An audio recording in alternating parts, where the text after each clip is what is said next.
The boardroom was silent, except for the sound of papers sliding across the polished oak table. Charles Davenport's face drained of color as Michael Grant read aloud the damning lines from the documents I had just revealed. Fraudulent invoices, misappropriated funds, cover-ups. Every word landed like a hammer. The same executives who, just hours earlier, had expected to enjoy a glittering Christmas dinner at his daughter's penthouse now glared at him with fury. They'd been humiliated, arriving to empty tables, no food, and a host scrambling for excuses. And now, as my boss tried to stammer out a defense, the truth was undeniable. His empire was collapsing. He turned to me, the assistant he thought he could reduce to a kitchen maid. His lips parted, trembling, but I didn't flinch. I looked him squarely in the eye and said, "You thought I was here to serve your table, Charles, but I was always here to serve the truth." The board's decision was swift. His authority crumbled in front of everyone. And in that moment, I didn't just watch his downfall. I reclaimed the dignity he had tried to strip from me. But to understand how I got here, you need to know how it all began. 6 months earlier, I was sitting at my desk, staring at my monitor through bleary eyes. It was nearly 9 p.m. on a Tuesday, and the Davenport and Cumbert offices had emptied hours ago. Everyone except me, of course, and Charles Davenport, whose corner office light still burned like a warning beacon. I massaged my temples, reviewing the quarterly projections for the third time. The numbers were solid. Better than solid. My team had exceeded targets by 18%, a fact that should have earned recognition, maybe even the promotion I'd been chasing for 2 years. But I knew better than to expect fairness from Charles. My phone buzzed. A text from my best friend, Mia. "Still at work? Girl, it's taco night. Rescue yourself." I smiled, typing back, "Finishing up. Promise I'll join next week."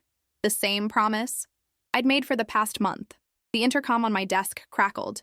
"Rachel, my office." I took a deep breath, smoothed my skirt, and grabbed my tablet. In Charles Davenport's world, being summoned after hours was never a good sign. His office was unnecessarily large, with floor-to-ceiling windows overlooking Boston's glittering financial district. Charles sat behind his mahogany desk, not bothering to look up as I entered. At 52, he maintained the physique of someone who paid more for his personal trainer than most people's monthly rent. His silver hair was impeccably styled, his custom suit without a wrinkle. Everything about him screamed money and power, which he wielded like a blunt instrument. "The Grant portfolio review. Did you finish it?" he asked, still studying his computer screen. "Yes, sir. Just sent it to your inbox. The projections are—" "I don't need the commentary." He cut me off, finally glancing up. "What's this I hear about you contradicting me in the Henderson meeting today?" My stomach tightened. "I didn't contradict you, sir. I simply pointed out that the risk assessment numbers had been updated since you made me look unprepared." His voice was cold. "I don't pay you to correct me, Rachel. I pay you to support the direction I set. Is that clear?" I swallowed my pride, as I had countless times before. "Yes, sir. Crystal clear." He nodded, seemingly satisfied with my submission. Then, as if it were an afterthought, "Chloe's hosting the holiday executive dinner next Friday. Chloe Davenport, Charles's 26-year-old daughter who'd been gifted a VP position despite having the business acumen of a houseplant. Her greatest qualification was being born a Davenport. The caterer she hired is apparently having issues," Charles continued, making air quotes. "She needs someone to handle the food. I told her you'd do it." I blinked, certain I'd misheard. "I'm sorry? It's 25 people. Senior executives, board members, key clients. Chloe will text you the menu she wants. Simple stuff, nothing fancy." The absurdity of the request rendered me momentarily speechless. I was a senior project manager with an MBA from Wharton, not a personal chef. "Sir, I don't think—" "What's the problem?" His eyes narrowed. "You mentioned once you like to cook, right? This is the Henderson acquisition celebration. Everyone will be there. Michael Grant, the entire board. It's important. I understand that, but I'm not a caterer. I have the quarterly review to finalize and the strategic planning session." "Rachel," he interrupted, leaning forward, "you're single. No kids. What else could you possibly have planned for a Friday night? Besides, this could be good exposure for you. Networking opportunity." My face burned with humiliation. 5 years of dedicated work, consistently exceeding targets, sacrificing evenings and weekends, and this was how he saw me. Kitchen help. Unless He added with a smirk, "You're not a team player? Is that what you're telling me?" The implied threat hung in the air. In Charles's world, you were either useful on his terms or you were replaceable. "No, sir," I said quietly, hating myself for the acquiescence. "I'll take care of it." "Good." He turned back to his computer, dismissing me. "Chloe will send you the address. Her new penthouse in Back Bay. Be there by 4 to set up." I stood, legs stiff, and walked out of his office with as much dignity as I could muster. Only when the elevator doors closed did I allow the tears of frustration to well up. That night, I sat on my apartment balcony, nursing a glass of wine, watching the city lights twinkle against the darkness. Boston looked peaceful from the 11th floor, the chaos and cruelty contained behind gleaming glass and brick. I pulled out my phone and opened my secret document, the one I'd been maintaining for over 2 years. Titled innocuously as Professional Development Notes, it contained something much more valuable. A meticulously documented record of every instance of Charles Davenport's misconduct, every financial discrepancy I'd noticed, every ethical line he'd crossed. I hadn't started keeping it with any particular plan in mind. It began as self-protection, a way to maintain my sanity in a toxic environment. But as the file grew, so did my understanding of just how corrupt Charles's business practices were. Tonight, I added a new entry. November 15th. CD assigned non-work duties, personal catering, under threat of professional consequences. Witnesses, none. Evidence, text messages to follow. I took another sip of wine, thinking of my father. He'd been gone 3 years now, but I could still hear his voice. "Rachel, your worth isn't determined by how others treat you, but by how you respond to that treatment." Dad had worked his entire life at the same manufacturing company, starting on the factory floor and eventually becoming operations manager. He'd taught me that dignity wasn't something others could take from you, only something you could surrender. I looked at Charles's text message again, my finger hovering over the accept button for his calendar invite titled, "Assist Chloe with executive dinner." Then, slowly, deliberately, I pressed decline. Something shifted inside me in that moment. A small rebellion, perhaps, but significant. I didn't know yet what I would do about the dinner, but for the first time in years, I felt the stirring of something I'd almost forgotten: self-respect. I lifted my glass to the Boston skyline and made a silent promise to myself. This would be the last time Charles Davenport underestimated me. The next morning, I arrived at the office earlier than usual, determined to project confidence I didn't entirely feel. My declined calendar invitation hung in the digital air like a declaration of war. I knew it wouldn't go unnoticed. I was reviewing client files when my desk phone rang. Charles's executive assistant, Patricia, spoke with practiced detachment. "Mr. Davenport would like to see you immediately." The walk to his office felt like a march to the gallows.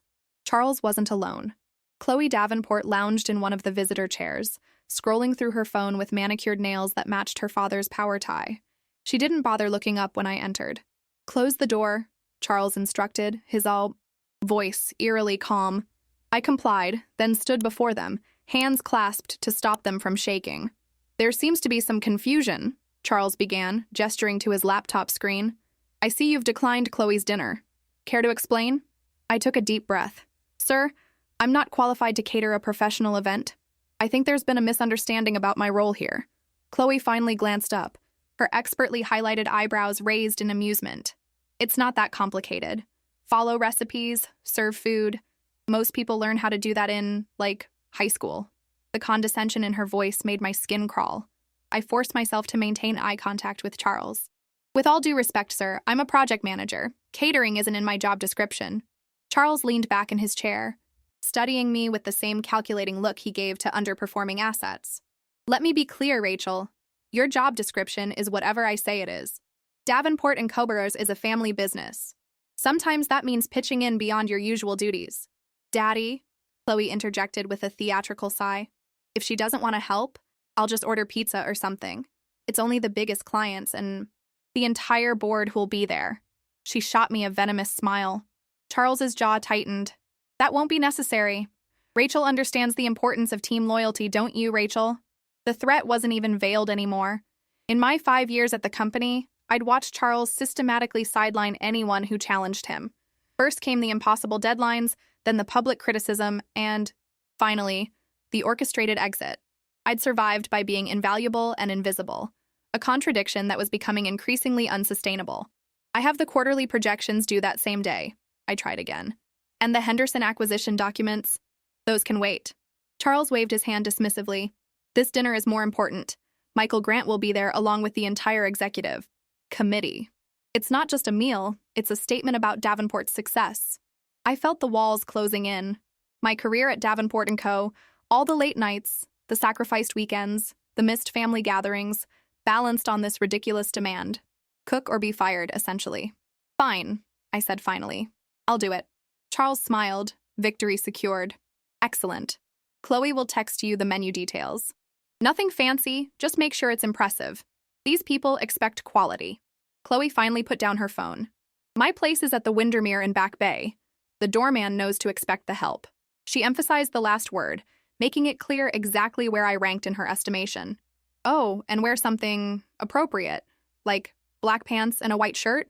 You know, catering clothes. I felt a surge of heat rise from my chest to my face, but managed to keep my expression neutral. Will there be anything else? That's all, Charles said, already turning back to his computer. Close the door on your way out. I walked back to my desk in a daze. The humiliation so complete it had circled back around to clarity. This wasn't about food or a dinner party. This was about power. Charles. Demonstrating that he could reduce an educated professional to household staff on a whim. At my desk, I found a text from Chloe. A screenshot of a gourmet menu that would challenge even a professional chef. 7 courses, including dishes I'd never even heard of. The final line read, "Don't mess this up. Daddy says your job depends on it." I set my phone down and stared at my computer screen, really seeing it. My mind raced through options, none of them good. Quit and protest? I'd forfeit 5 years of work and references. Comply?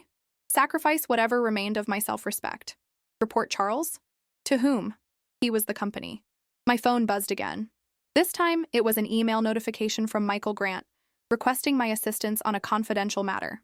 Michael was the only board member who seemed to notice my work, occasionally praising my analysis in meetings. More importantly, he was known for his integrity, the rare financial executive with an ethical reputation intact after 30 years in the industry. I opened the email. Rachel, I've reviewed your analysis of the Henderson acquisition. Impressive work. However, I've noticed some discrepancies in the financial projections that don't align with the materials Charles presented to the board. Could you provide me with the original data sets you worked from? I'd appreciate your discretion on this matter. Regards, Michael Grant. I stared at the screen, pulse quickening. The discrepancies weren't accidental. I'd noticed Charles altering my numbers before presentations, inflating projections to make deals look better than they were. It was one of many items in my secret document. Michael's request was an opportunity, but also a risk. If I provided the unaltered data, I'd be directly undermining Charles. If Charles found out, I glanced toward his office, where he and Chloe were still talking, their expressions smug with the certainty of people who believed consequences were for others. Something crystallized inside. Me in that moment. My father's voice echoed in my memory. Sometimes dignity costs something, Rach, but it's the only thing worth paying for. I looked at my calendar. The executive dinner was in 8 days. I had decisions to make. That evening, I did something I'd never done before. I left work at exactly 5 p.m., ignoring the raised eyebrows from colleagues accustomed to seeing me hunched over my desk long after hours. I walked straight to Danvers Street Consultants, a boutique firm I'd been quietly talking with for months, and asked for an immediate meeting with their hiring director. By 7 p.m., I had a job offer in hand. By 9 p.m., I had booked a flight to Miami for next Friday, the night of Chloe's dinner. And by midnight, I had finished compiling every piece of evidence I had on Charles, Davenport's financial misconduct, into a single, devastating file. The week leading up to Chloe's dinner passed in a blur of calculated moves and quiet determination. On the surface, I maintained the perfect facade of the dutiful employee. I attended meetings, answered emails promptly, and even nodded attentively when Chloe cornered me in the break room to explain, in excruciating detail, how her new penthouse kitchen had been featured in some luxury magazine. The Viking range alone cost more than you probably make in 2 months, she said, stirring her latte with a perfectly manicured finger. So try not to break anything when you're there. I smiled thinly. I'll be careful. What neither Chloe nor Charles knew was that beneath my compliant exterior, I was methodically dismantling my life at Davenport & Co. Each night, I backed up important files, cleared personal items from my desk drawer by drawer, and transferred client contacts to my personal records. I wasn't stealing, just ensuring I wouldn't leave empty-handed when the time came. Wednesday afternoon, I received a follow-up email from Michael Grant. Rachel, I've reviewed the original data you sent. The discrepancies are concerning, to say the least. I'd like to discuss this further, but not at the office. Are you available for coffee tomorrow? Regards, Michael. We met at a small cafe 3 blocks from the office, far enough away to avoid accidental encounters with colleagues. Michael arrived precisely on time, dressed in his usual impeccable suit, though his expression was grave. Thank you for meeting me, he said after we'd ordered. No small talk, straight to business. One of the qualities I'd always respected about him. Of course. I folded my hands on the table. I assume you want to discuss the Henderson numbers? Among other things. Michael leaned forward. Rachel, how long has Charles been altering financial projections? The directness of the question momentarily startled me. I noticed it. First, about 2 years ago. Small changes at first, then progressively larger ones. And you've documented this? I nodded. Along with other irregularities. Michael's eyes narrowed. What kind of irregularities? I took a deep breath. This was the moment. The point of no return. Backdated contracts, inflated asset valuations, a pattern of moving funds between accounts to cover shortfalls, before quarterly reviews. Michael was silent for a long moment. That's a serious accusation. It's not an accusation. It's documentation. I met his gaze steadily. I can prove everything. Why haven't you come forward before now? The question wasn't accusatory, just curious. But it still stung. Who would I tell? Charles is the CEO. The board trusts him implicitly. Not all of us, Michael said quietly. Our coffee arrived, creating a momentary pause in the conversation. When the server left, Michael spoke again.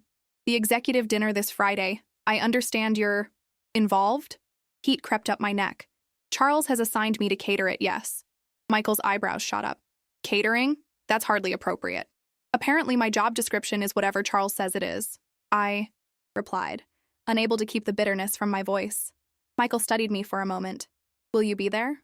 I hesitated, then decided on honesty. No. May I ask why? Because I have more self-respect than Charles believes. The words came out stronger than I'd intended. To my surprise, Michael smiled. Good. He took a sip of his coffee. The board has been concerned about Charles's management for some time. Your documentation could be the catalyst we need for change. What kind of change?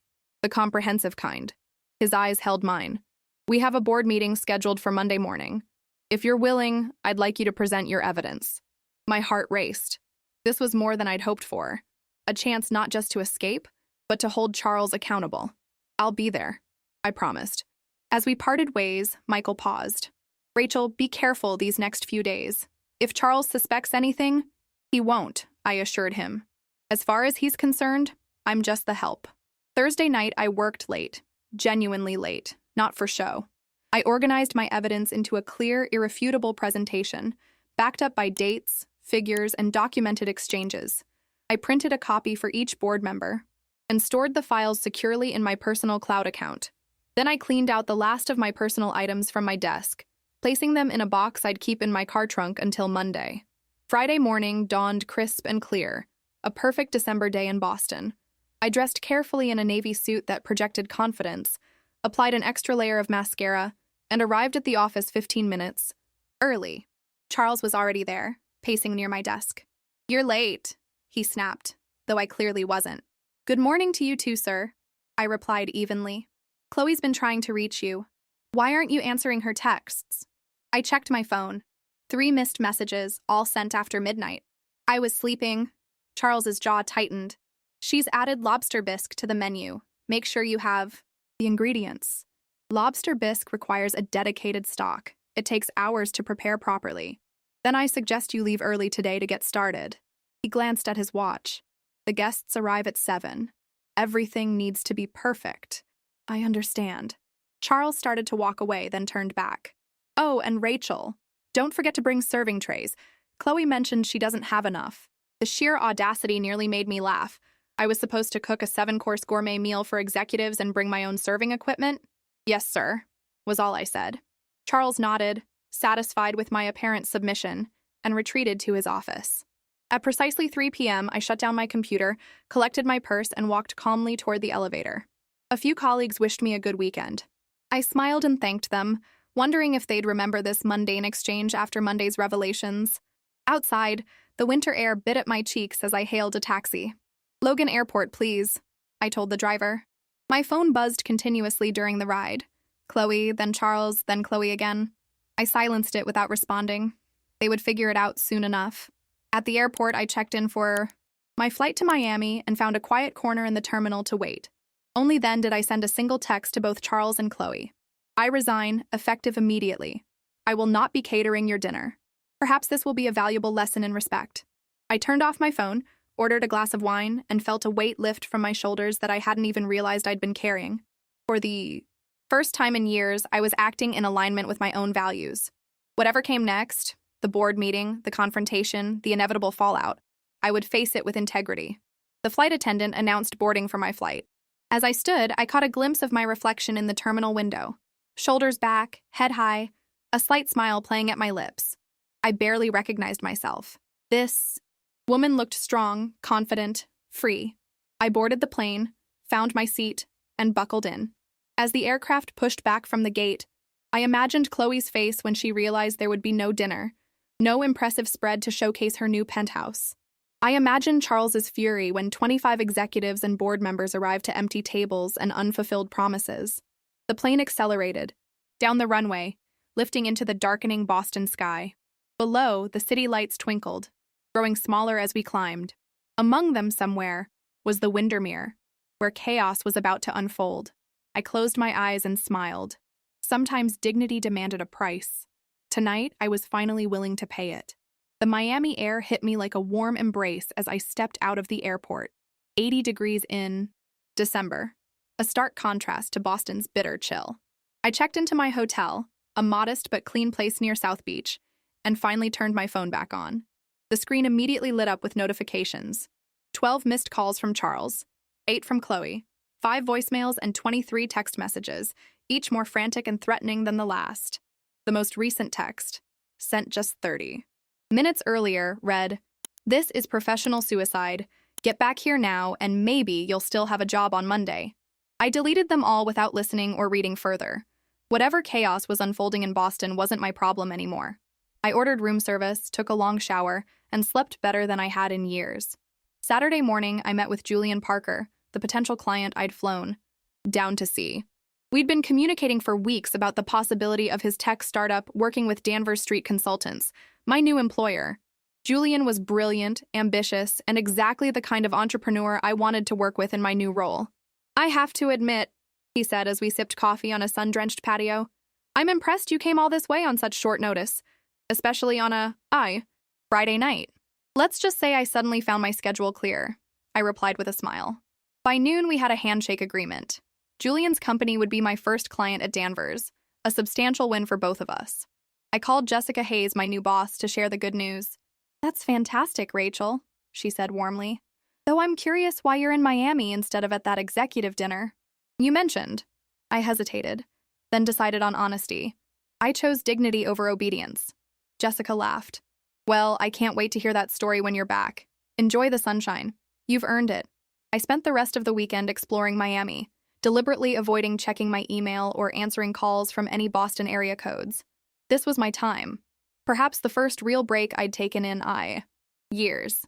I walked along the beach, ate fresh seafood at small local restaurants, and even bought a brightly colored sundress that Charles would have deemed unprofessional. Sunday evening, as I packed for my return flight, I finally checked my professional email. Among the usual clutter was a message from Michael Grant sent Saturday morning. "Rachel, I assume you're aware of last night's disaster. Charles claimed you had a family emergency, but the truth became obvious when the catering never materialized. Several board members left in disgust after waiting an hour. Those who stayed were treated to hastily ordered pizza, on Chloe's fine china, no less. Charles is furious, as you can imagine. However, this incident has only strengthened the board's concerns about his leadership. Our meeting tomorrow is still on, 9 a.m. sharp. Your presence and evidence will be crucial. Safe travels, Michael." I replied with a simple confirmation, then finished packing. My flight back to Boston was scheduled to land at 7 a.m. Plenty of time to make the board meeting. The flight was smooth, and I used the hours to rehearse what I would say. This wasn't about revenge. It was about accountability. Charles. Davenport had built his career on intimidation, nepotism, and increasingly, fraud. The company deserved better leadership. Logan Airport was crowded with Monday morning business travelers when we landed. I navigated through the terminal, rolling my small suitcase behind me, and hailed a taxi directly to the Davenport encumbered headquarters. The familiar glass tower looked different somehow as I approached, less imposing, perhaps. I straightened my jacket, checked my reflection in the lobby mirrors, and headed for the elevator. The executive floor was quieter than usual. Patricia, Charles's assistant, gave me a surprised look as I walked past her desk toward the boardroom. Rachel, Mr. Davenport is looking for you. He's furious about Friday night. I know, I replied calmly. I'm here for the board meeting. Her eyes widened. But you're not. I was invited by Michael Grant, I explained, not slowing my pace. The boardroom doors were closed, but I could hear voices inside. Charles is dominating the conversation, his tone defensive and agitated. Completely unprofessional behavior. I've already started termination proceedings.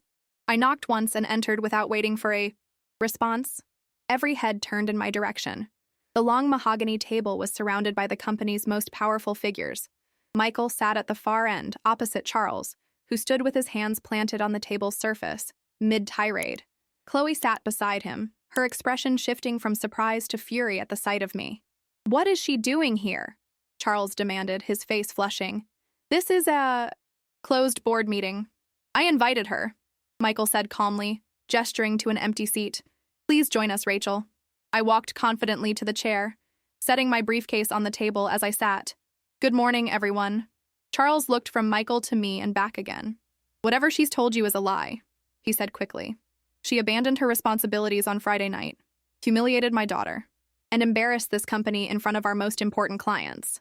Actually, I said, my voice steady, I resigned before any of that happened. Check your messages. A resignation doesn't excuse— Charles, Michael interrupted. We're not here to discuss catering arrangements. We're here to address serious concerns about your management and the company's financial practices. Charles's face went from red to white in an instant. What are you talking about? Michael nodded to me. Rachel has brought some concerning documentation to our attention. I opened my briefcase and removed the folders I'd prepared, passing them around the table. These contain evidence of systematic financial misrepresentation dating back over 2 years. This is absurd, Charles sputtered. She's just angry. About the Henderson acquisition projections were inflated by 32%, I continued, ignoring him. Page 3 shows the original data compared to what was presented to the board. Page 4 details the Westlake portfolio, where client assets were overvalued by nearly $14 million. The room fell silent as the board members flipped through the pages. Charles remained standing, his hands now clenched, into fists at his sides. This is slander, he finally said, his voice dangerously low. I'll sue you for every penny you have. Truth is an absolute defense against slander, Charles, I replied evenly. And I have digital records of every alteration you made to these documents, along with the original datasets. Michael cleared his throat. The evidence appears quite thorough, Charles. Would you care to explain these discrepancies? Charles looked around the table, searching for allies. Finding none, he changed tactics. This is a witch hunt. Rachel has had a personal vendetta against me for months. She's fabricated this so-called evidence to damage me. That's ridiculous, I said. Why would I? Because I wouldn't promote you, Charles interrupted. Because I gave Chloe the VP position you thought you deserved. This is spite, pure and simple. Michael looked at me. Rachel, would you step outside for a few minutes while we discuss this with Charles privately? I nodded, gathering my things. As I walked to the door, Charles called after me. You'll never work in finance again. I'll make sure of it. I turned, meeting his gaze without flinching. You thought I was here to serve your table, Charles, but I was always here to serve the truth. Then I stepped out, closing the door behind me, and waited for justice to take its course. I waited in the hallway for 47 minutes. Through the heavy boardroom doors, I could hear occasional raised voices, mostly Charles's, followed by periods of muffled discussion. Executives passed by, glancing at me curiously. I sat, perfectly still, hands folded in my lap, expression neutral. Patricia approached once, coffee cup in hand. Can I get you anything? No, thank you, I replied. I'm fine. She hesitated. For what it's worth, I've always admired your work ethic. Before I could respond, the boardroom door opened. Michael stepped out, his expression unreadable. "Rachel, would you join us again, please?" I gathered my briefcase and followed him back inside. The atmosphere had shifted dramatically. Charles and Chloe still sat at the head of the table, but Charles's face was ashen, his usual confidence shattered. Several board members whispered among themselves, falling silent as I entered. "Please, sit down," Michael said, gesturing to a chair directly opposite Charles. I complied, setting my briefcase on my lap like a shield.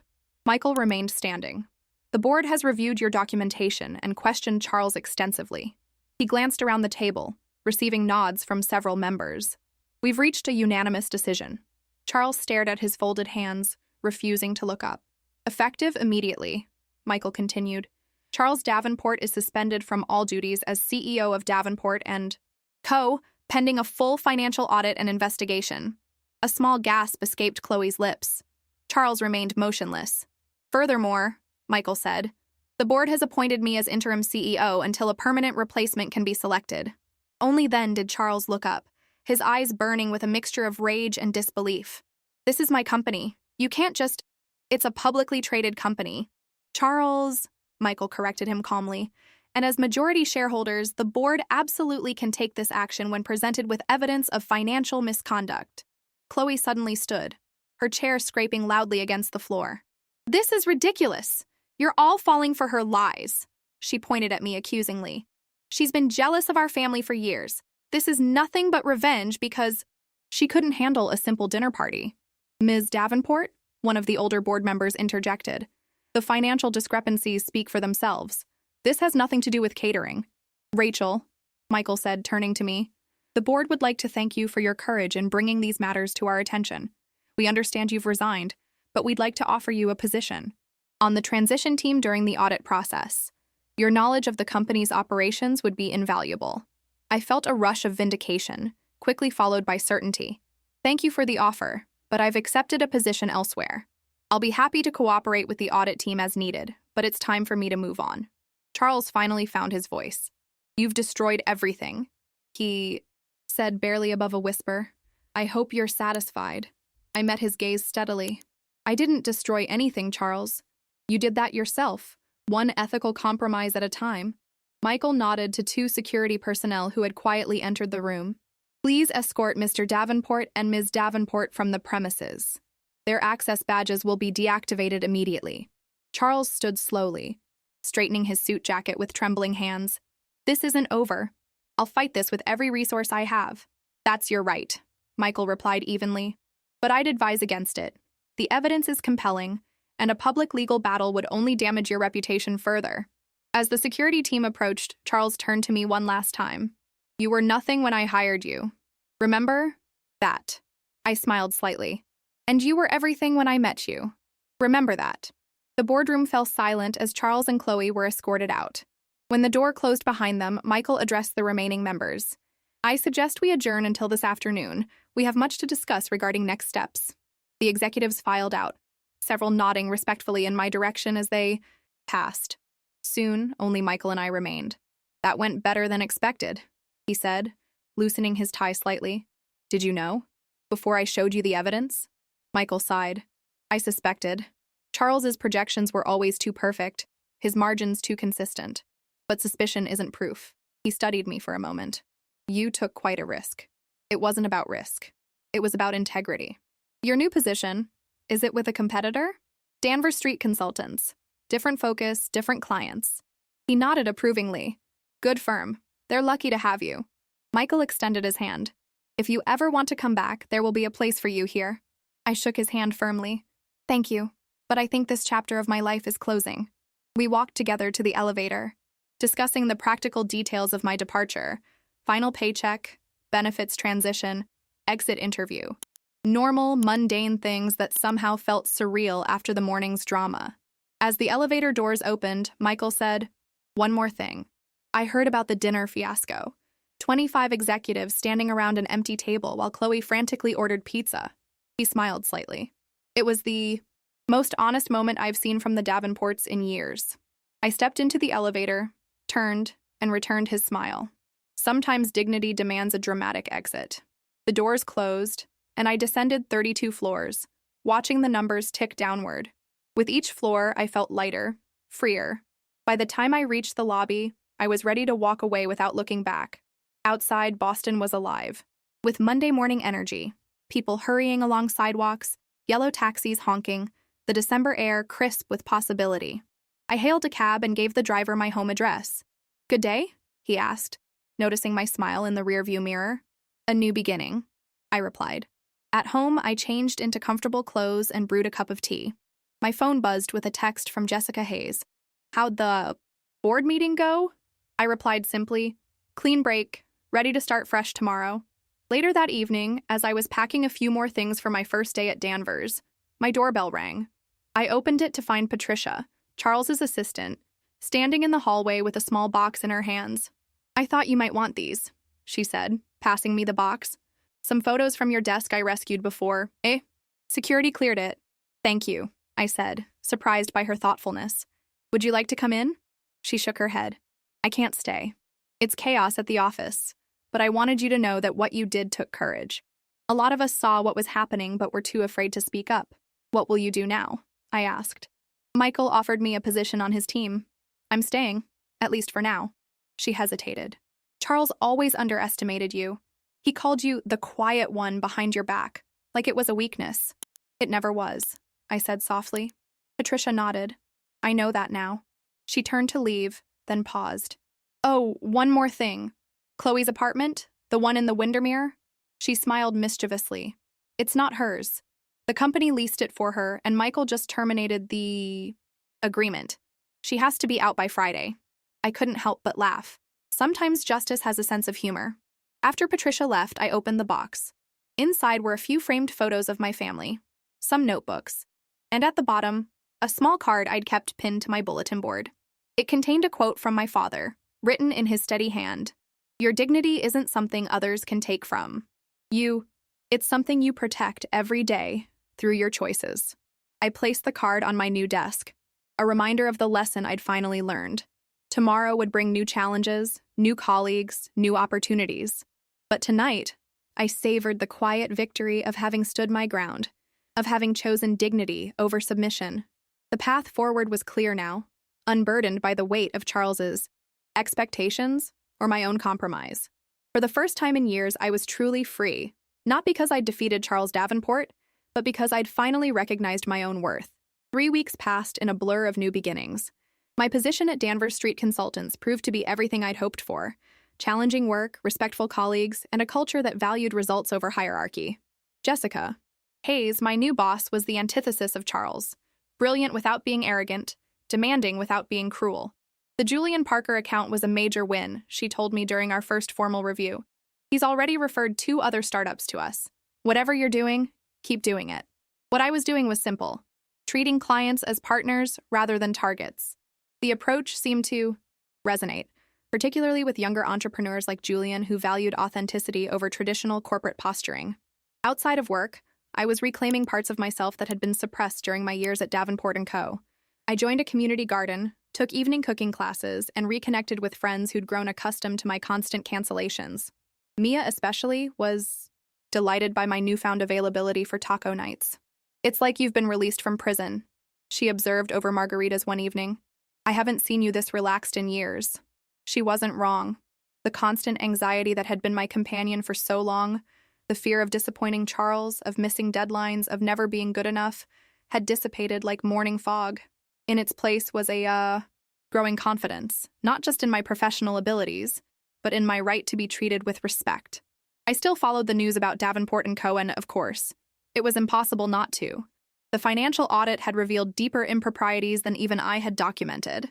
Charles was facing potential SEC charges, and several major clients had withdrawn their accounts. The company's stock had taken a significant hit, though Michael's steady leadership was beginning to stabilize the situation. Chloe had disappeared from social media after a final bitter post about corporate betrayal and family loyalty. Rumors circulated that she'd moved back in with her mother in Connecticut, her VP title and corner office now distant memories. I took no pleasure in their downfall. What had happened wasn't revenge. It was consequence, the natural result of choices made over years of ethical compromises. My own choice to walk away, to prioritize dignity over advancement, had been the catalyst, but the foundation had been crumbling long before I resigned. One Tuesday afternoon, as I was leaving a client meeting downtown, I literally bumped into Michael Grant on the sidewalk outside a coffee shop. "Rachel!" He seemed genuinely pleased to see me. I was hoping our paths would cross eventually. "How are things at Davenport?" I asked as we stepped inside to escape the January chill. "Challenging, but improving." He ordered coffee for both of us. "We've managed to retain most of the key clients, though it took some convincing. The board has voted to rename the company, distance ourselves from the Davenport brand." "Good decision," I said, accepting the steaming cup he offered. "And Charles?" Michael's expression darkened slightly. "Facing multiple charges. His lawyers are pushing for a settlement, but it doesn't look good." He stirred his coffee thoughtfully. "The irony is that if he'd just played it straight, he'd still be on top. The company was fundamentally sound." "Pride," I said, simply. He couldn't admit when he was wrong, so he covered one mistake with another until the whole structure collapsed. "Speaking of structures," Michael said, his tone lightening, "I hear Danvers is thriving with you on board. Jessica Hayes can't stop singing your praises." I smiled, still uncomfortable with direct compliments. "It's a good fit. I'm learning a lot." "I have no doubt." Michael glanced at his watch. "I should get back. We have a strategy meeting at 3. He stood, then hesitated. "I'm hosting a dinner next month for potential investors.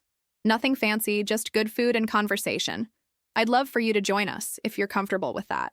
"I'll think about it," I promised, though part of me was already shying away from the prospect of seeing former colleagues. Michael seemed to read my hesitation. "No pressure. Just an open invitation." He started to leave, then turned back. "Oh, and Rachel, that documentation system you created? We've implemented something similar company-wide. Total transparency at every level. It's already prevented 2 potential reporting issues." I nodded, oddly touched that something good had emerged from my secret record-keeping. "I'm glad." After Michael left, I sat for a while, watching Boston's financial district through the steamy cafe window. Men and women in wool coats hurried past, clutching coffee cups and briefcases, faces set against the cold, each with their own stories, their own private battles and triumphs. I wondered how many of them were silently documenting misconduct, weighing the cost of speaking up against the price of silence. That evening, I had dinner with Julian and his technical co-founder to discuss expanding their consulting needs. We met at a small Italian restaurant near the harbor, the kind of place where the owner knew regular customers by name, and the wine came in carafes rather than bottles. "The Series A funding is almost locked in," Julian announced excitedly after we'd ordered. "Your financial projections were exactly what the investors needed to see. Realistic, but ambitious." "I'm glad they were helpful," I said. "Realistic projections are more valuable than impressive ones in the long run." "Speaking of impressive," Julian's co-founder Elena interjected, "did you see the news about Davenport & Co.? Wasn't that your former employer?" I nodded, unsure how much to share. "Total meltdown," she continued, unaware of my connection to the story. "Financial fraud, executive suspension, the works. My brother works in compliance at First Boston. Says it's the talk of the financial district. That's putting it mildly," Julian added. "Apparently some whistleblower brought the whole house of cards down. Pretty gutsy move in this industry." I took a sip of water, buying time to formulate a response. "Sometimes integrity requires difficult choices," I said finally. Elena raised her wine glass. "Well, here's to the anonymous hero who had the courage to speak truth to power. We need more of that in the corporate world." I clinked glasses with them, accepting the toast without claiming it. This wasn't about recognition or praise. It had never been about that. The dinner continued pleasantly, focusing on Julian's expansion plans and market strategy. As we wrapped up, Julian mentioned that his girlfriend's father was an executive at Brighton Financial, one of Davenport's former competitors.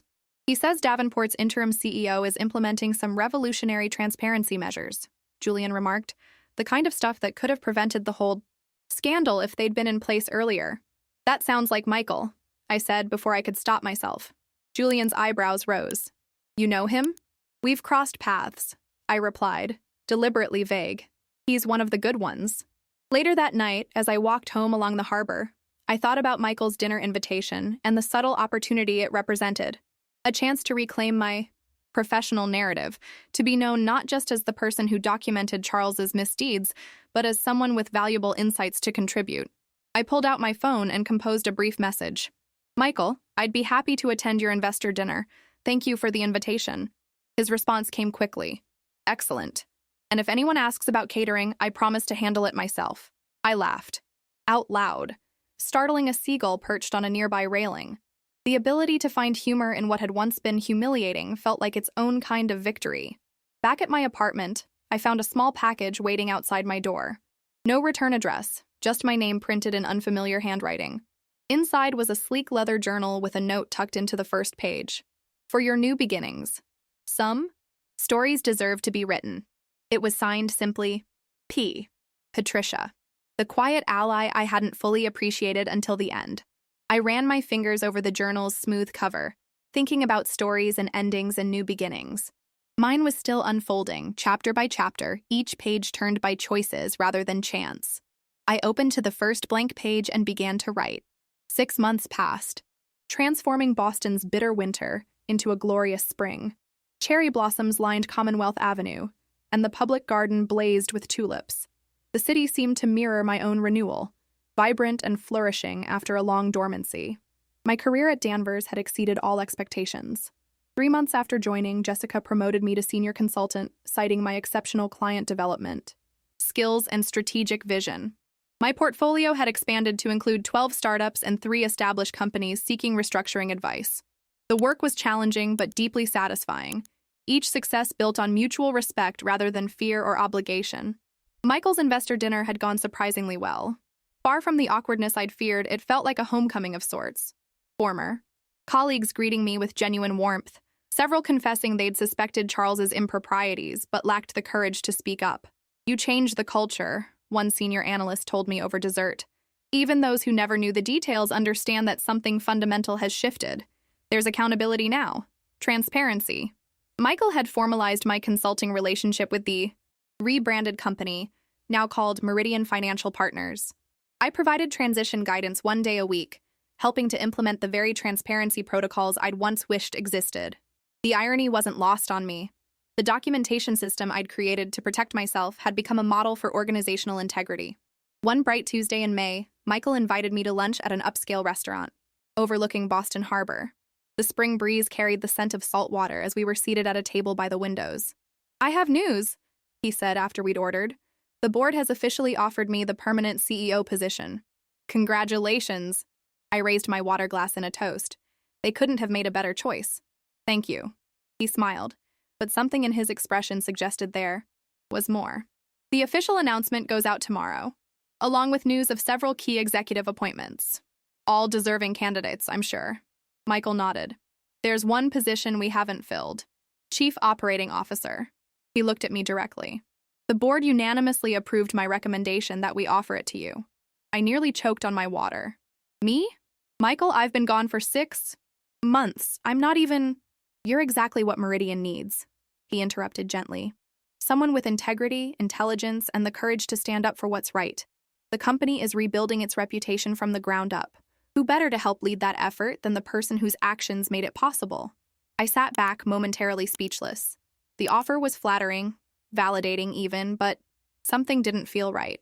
I'm honored, I said finally. Truly. But I've built something meaningful at Danvers. I'm not sure I want to step back into that world. Michael nodded, unsurprised. Jessica mentioned you might feel that way when I called to discuss the possibility. You spoke to Jessica? Of course. I wouldn't try to poach her star consultant without a conversation. He smiled. She said you've transformed their client approach, but she also said she wouldn't stand in your way if this was what you wanted. I gazed out at the harbor, watching sailboats tack against the wind. The path back to Meridian would be prestigious, lucrative, a vindication of everything I'd stood for in leaving. Yet something held me back. What happened to Charles? I asked, changing the subject. Slightly. Michael's expression sobered. Plea deal. No jail time, but substantial fines, community service, and a lifetime ban from serving as an officer in any publicly traded company. And Chloe? Working at her mother's interior design business in Greenwich. Apparently, she's discovered a genuine talent for it. He shrugged. Sometimes losing everything is the only way to find your true path. I considered this, thinking of my own journey, how the humiliation of being asked to cater that dinner had ultimately led me to this moment of choice and possibility. I need some time to think about your offer, I said finally. Take all the time you need. Michael passed me an envelope. The formal offer, details, compensation package. No pressure, but the board meets again next Friday. That evening, I sat on my balcony with a glass of wine, the offer letter open on the table beside me. The position was everything I'd once dreamed of. Authority, recognition, the chance to implement real change. Yet I felt strangely detached from those ambitions now, as if they belonged to a different version of myself. I called my closest friend Mia, explaining the situation. So let me get this straight, she said after I'd finished. The company where your boss humiliated you, where you had to document abuses just to protect yourself, now they want you to come back and run the place? That's some poetic justice right there. It's not about justice, I replied, surprising myself with the certainty in my voice. It never was. Then what is it about, Rachel? I stared out at the city, lights considering the question. Dignity, I guess. The right to be valued for your work, to be treated with basic respect. And do you feel that at Danvers? Yes, I said without hesitation. Every day. Then I think you have your answer. The next morning, I requested a meeting with Jessica. We sat in her sunlit office, the Boston skyline visible through floor-to-ceiling windows. Michael? Told me about the offer, she said, getting straight to the point. Impressive package. Chief Operating Officer at your age would be quite an achievement. It would, I agreed. But I'm declining. Jessica's eyebrows rose slightly. May I ask why? Because I've already found what I was looking for. I smiled. A place where my work matters, where integrity is valued, where I'm respected as a professional. Why would I leave that? Jessica studied me for a moment, then nodded. I was hoping you'd say that. Because I have an offer of my own. She slid a folder across her desk. Managing Director of our new Financial Ethics Division. We've received so many inquiries since your work with Meridian became public knowledge. Companies wanting to implement similar transparency protocols. It's becoming a specialty for us, and I want you to lead it. I opened the folder, scanning the details of the position. It was perfect, building on everything I'd learned, both through my documentation of Charles's misconduct and through my consulting work since. This feels right, I said, looking up at Jessica. I thought it might. She smiled. Success is the best revenge, Rachel. But building something meaningful is the best legacy. That afternoon, I called Michael to decline his offer. He was disappointed but understanding. Meridian's loss is Danvers's gain, he said graciously. But our door will always be open. As spring melted into summer, my new role at Danvers flourished. I built a team of 6 consultants specializing in corporate ethics and transparency protocols, with clients ranging from startups to Fortune 500 companies. Our reputation grew steadily, built on the simple premise that ethical business wasn't just right, it was sustainable. One warm July evening, I received an unexpected email from Patricia, Charles's former assistant, who now worked with Michael. Rachel, thought you'd want to know. Charles came by the office today to collect some personal items. He looked different, humbled maybe. He asked about you if you were well. I told him you were thriving. He nodded and said, Good. She deserved better than what I gave her. Closest thing to an apology I've ever heard from him. Hope all is well in your new role. Michael speaks highly of the work you're doing at Danvers. Best, Patricia. I read the email twice, surprised by the complex emotions it stirred. Not satisfaction or vindication, but something closer to peace. Charles's recognition, however belated, wasn't necessary for my healing, but it closed a chapter that had been left partially open. I replied simply, Patricia, thank you for letting me know. I hope Charles finds his way forward, as I have found mine. Wishing you well, Rachel. That night, I added a final entry to the journal. Patricia had given me 6 months earlier. I'd been documenting this new chapter of my life, not out of fear or self-protection this time, but as a testament to growth and possibility. The entry was brief. Today I realized that the path to dignity isn't about winning or losing, about triumph or defeat. It's about choosing yourself, over and over, even when that choice comes at a cost. Because in the end, the only validation that truly matters is the one you give yourself. I closed the journal, set it on my nightstand, and turned out the light. Tomorrow would bring new challenges, new opportunities, new choices. And for the first time in my adult life, I was fully ready to meet them.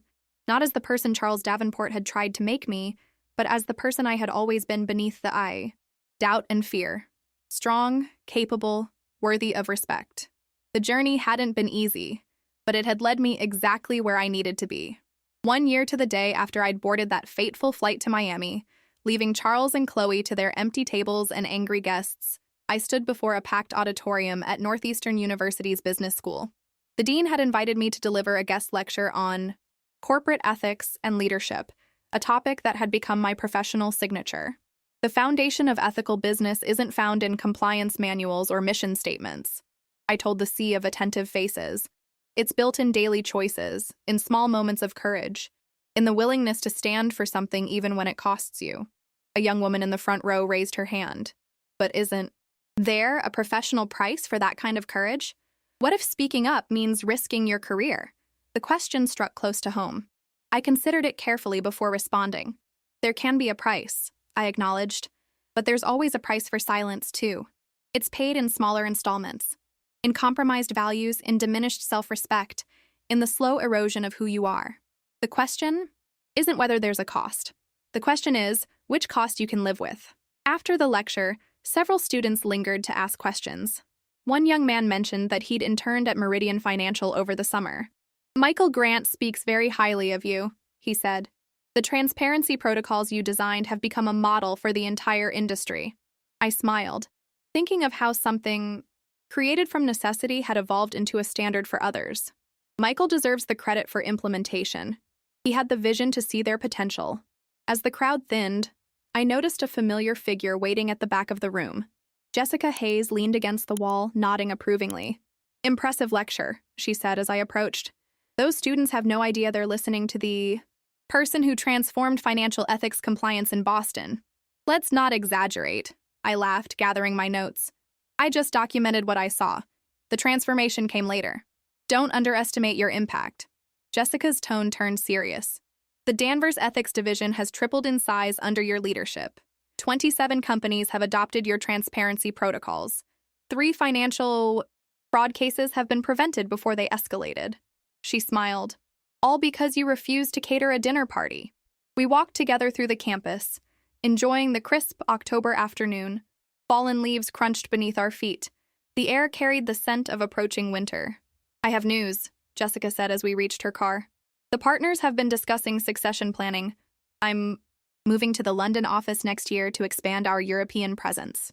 "That's wonderful," I said sincerely, "though we'll miss you here." Which brings me to the other part of the news.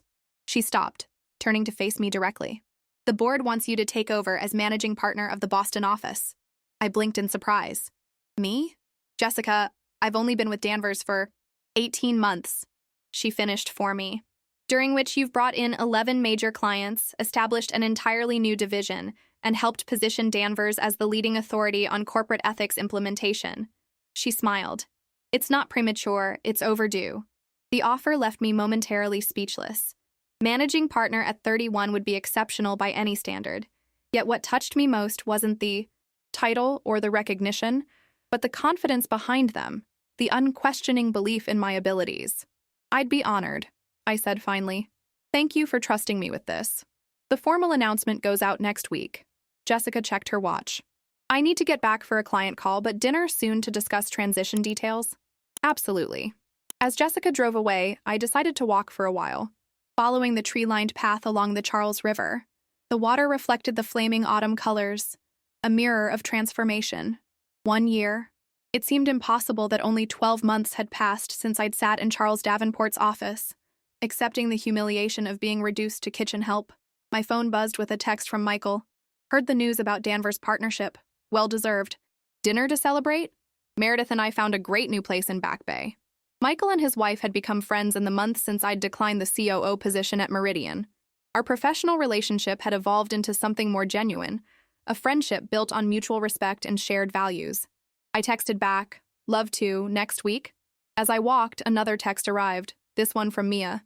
"Just saw Julian Parker on the local news. Your client is officially a tech wunderkind. Drinks tonight to celebrate your amazing judgment?" I smiled, responding with a thumbs up and suggested time. The path curved along the river, bringing me within view of the financial district. The Davenport and Kermer building, now Meridian Financial, still dominated the skyline, its glass facade reflecting the late Tiwais afternoon sun. But it no longer represented power or intimidation to me. It was simply another office tower, filled with people making choices every day about who they would be and what they would stand for. Near Longfellow Bridge, I passed a small cafe with outdoor seating. A woman sat alone at one of the tables, focused intently on her laptop. Something about her profile seemed familiar. As I drew closer, I realized it was Chloe Davenport. She looked different, less polished, more natural. Her hair was pulled back in a simple ponytail, her clothes stylish but understated. No designer logos, no flashy jewelry. She was so absorbed in her work that she didn't notice me approach. I could have walked past. Part of me wanted to, but something made me stop. "Chloe?" She looked up, startled. Recognition dawned in her eyes, followed immediately by wariness. "Rachel, I thought that was you." I gestured to the chair across from her. "May I?" She hesitated, then nodded reluctantly. "How have you been?" I asked, keeping my tone neutral. "Rebuilding," she said after a moment. "Starting over." She closed her laptop. "I'm working with my mother's design firm now. Actual work, not just a geedsy title." Patricia mentioned that. She said you have a real talent for it. Surprise flickered across Chloe's face. "You keep in touch with Patricia?" "Occasionally." I didn't elaborate. Chloe studied me, her expression complex. "You don't look like someone who's been through a professional disaster." "Neither do you," I observed. A small, rueful smile touched her lips. "Appearances can be deceiving. Something I've learned the hard way." She took a sip of her coffee. "For what it's worth, I understand now why you did what you did. Not just the dinner. Everything. My father, he crossed lines he shouldn't have. The admission clearly cost her something." I nodded, acknowledging both her words and the effort behind them. "I heard you're doing well," she continued. "Creating some kind of ethics program? Something like that." An awkward silence fell between us. Two people connected by a painful history, but no real relationship. "I should get back to work," Chloe said finally.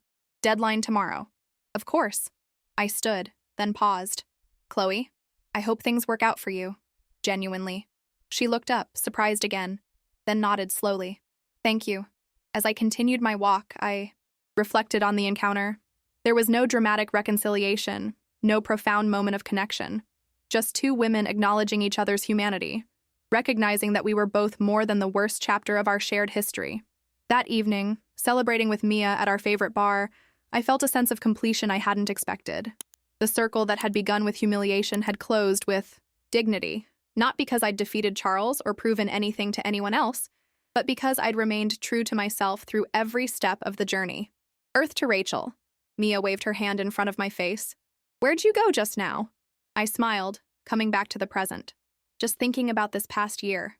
Everything that's changed." "You mean besides your fancy new title, gorgeous apartment, and the fact that you actually have time for taco night now?" She grinned, raising her glass. "To my friend Rachel, who showed us all that integrity isn't just a nice word, it's a superpower." I clinked my glass against hers. "To choices," I said, "and to the courage to make them." Later that night, as I stood on my balcony overlooking the city, I thought about the young woman who'd asked about the price of courage. What I hadn't told her was that the greatest reward for standing up isn't external at all. It isn't validation or vindication or even victory. It's the quiet certainty that comes from honoring your own truth, especially when it would be easier not to. My father had been right all along. Dignity isn't something others can take from you, only something you can surrender. And in choosing to protect mine, I hadn't just changed my circumstances. I had transformed myself. The Boston lights twinkled below, countless windows illuminating countless stories, each one a tapestry of choices, compromises, courage, and growth. My own story was still unfolding, chapter by chapter, each page turned by decisions rather than chance. And for the first time, I was genuinely excited to discover what the next chapter might hold.